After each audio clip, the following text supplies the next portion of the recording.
உலக புகழ்பெற்ற மதுரை மாவட்டத்தில் வீர விளையாட்டான ஜல்லிக்கட்டு தமிழ்நாடு அரசு சார்பில் மாண்புமிகு வணிக வரி மற்றும் பத்திரப்பதிவுத்துறை அமைச்சர் அவர்களால் ஆவணியாபுரம் கிராமத்தில் காலையில் 7:30 மணிக்கு நாம் தொடங்கி வச்சோம். காலையிலிருந்து சிறப்பான முறையில் இந்த ஜல்லிக்கட்டு நடந்து வந்துட்டு இருக்கிறது. உயர் நீதிமன்ற உத்தரவின்படி அனைத்து முன்னெச்சரிக்கை நடவடிக்கைகள் மாவட்ட நிர்வாகம் சார்பாகவும் மாநகர காவல் சார்பாகவும் மற்றும் மதுரை மாநகராட்சி சார்பாகவும் அனைத்து முன்னெச்சரிக்கை நடவடிக்கைகள் மாவட்ட நிர்வாகத்திலிருந்து நாம் எடுத்துட்டு இருக்கோம்.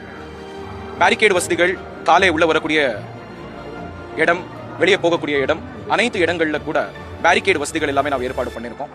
அது மட்டும் இல்லாமல் நம்ம மாடுபிடி வீரர்களுக்கு மருத்துவ பரிசோதனைக்காக இன்று தினம் நம்ம மதுரை மாநகராட்சி சார்பில் இந்த மாநகராட்சி அரசு பள்ளியில் கிட்டத்தட்ட 25 மருத்துவர் உட்பட ஒரு 11 ஸ்பெஷாலிஸ்ட்கள் இருக்கக்கூடிய ஒரு சிகிச்சை மையம் இங்கே நாம் ஏற்பாடு பண்ணியிருக்கோம். இங்கே அனைத்து நவீன உபகரணங்கள் எல்லாமே கொண்டு வந்திருக்கோம். மொபைல் எக்ஸ்ரே இங்கே இருக்கு, டீஃபிபிரிலேட்டர் கூட இங்கே இருக்கு. அது மட்டும் இல்லாமல் ஈவன் மைனர் மேஜர் இன்ஜுரிஸ் வந்தாலும் கூட அதனை உடனடியாக பார்க்கறதுக்காக இங்கே அனைத்து மருத்துவர்கள் நாம் இங்கே டெப்யூட் பண்ணியிருக்கோம்.